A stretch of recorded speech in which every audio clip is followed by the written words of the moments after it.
60대 아버지가 아들에게 총격을 가한 인천 총기 사건과 관련해 경찰의 대응이 과연 적절했는지를 두고 논란이 계속되고 있습니다. 이 신고하고 70분이 지나서야 경찰이 현장 그 아파트 안으로 진입을 했다. 그럼 1시간 10분 동안은 뭐 했느냐? 이 문제 때문입니다. 당시에 그럼 며느리가 신고를 늦게 했느냐?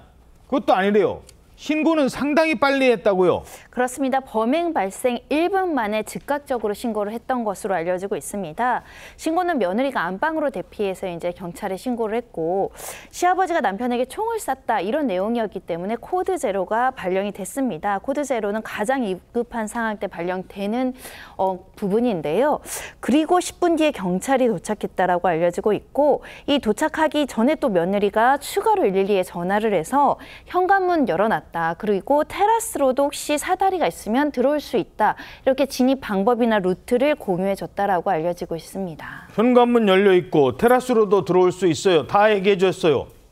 하지만 경찰은 바로 이 아파트 안으로 진입하지 않았습니다.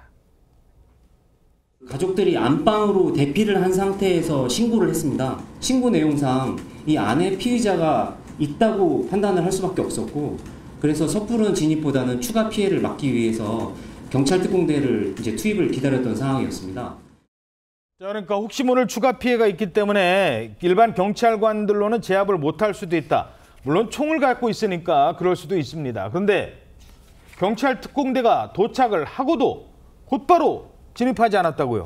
그렇습니다. 경찰 특공대가 이제 도착을 10시 16분에 했고 투입이 된 시점이 이제 10시 43분이었습니다. 그러면서 이제 진입하는 시간이 이제 27분 정도 늦어졌는데, 이 늦어지게 된 부분에 대해서도 당시 이제 경찰 관계자가 채널 A에 밝힌 바에 따르게 되면 진입 준비가 끝나고 나서 진입을 하려고 했을 때 현장 지휘관이 누구인지를 무전으로 물어봤는데 거기에 대해서 이제 응답이 없었다라고 하고 있습니다.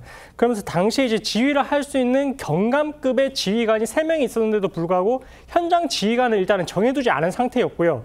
그리고 이들보다 이제 한 계급이 높은 경정급인데 상황관리관도 경찰 특공대가 진입을 시도하고 나서 그 후에야 이 현장에 도착을 했다라고 합니다. 어허. 이렇게 이제 진입이 늦어진 부분에 대해서 이제 답답함이 느껴지는 게, 바로 아래층에서 신고를 했었던 그 주민의 신고 내역으로도 통해서 확인할 수 있는데, 그러니까 위에서 지금 총소리 나고 있는데 경찰이 안 오는 거잖아요. 그렇습니다. 그래서 이제 그 신고도 4차례나 이제 하게 됐고요. 오죽 답답했으면 세 번째 이제 전화를 했었을 때 왜 이렇게 안 오는 거냐, 집으로 오셔야 할 거 아니냐, 이렇게 경찰을 상대로 항의까지 했다고 합니다. 예, 경찰 진입이 늦어지면서 그 사이에 아파트 주민들은 엄청난 불안에 떨고 있었던 겁니다.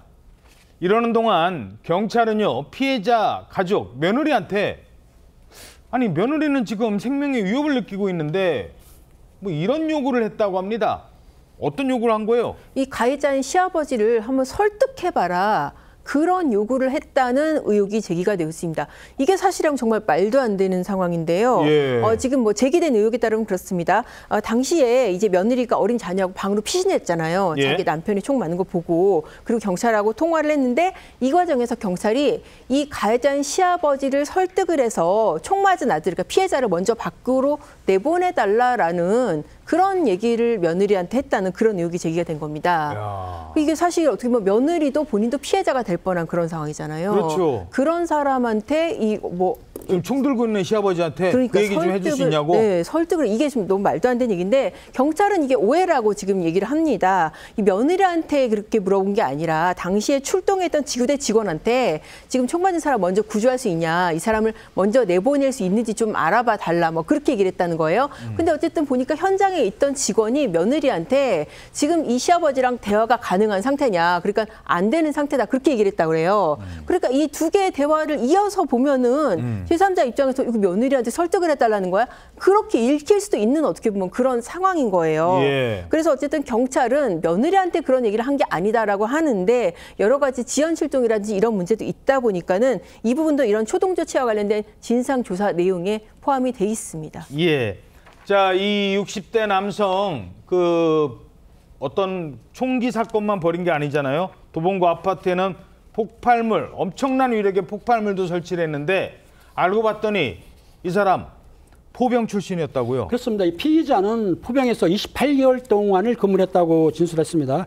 경찰은 이제 포병 출신의 60대 아버지가 설치한 사제 폭발물입니다. 폭탄은 아닙니다. 폭발물은 총 34리터의 인화물질에다가 타이머를 설치했기 때문에 또 정오에 폭발하도록 설치했기 때문에 실제적으로 폭발할 수도 있는 건데 폭발물 처리에 관해 이야기 되면은 이 사제 폭발물이 실제로 폭발했을 경우에는 화재가 발생하니까 커다란 인명피해가 났을 것이라고 주장하고 있고요. 다만 구체적인 폭발물의 위력은 국립과학수사원에서 정밀 감정을 통해서 확인될 전망이라고 합니다. 예.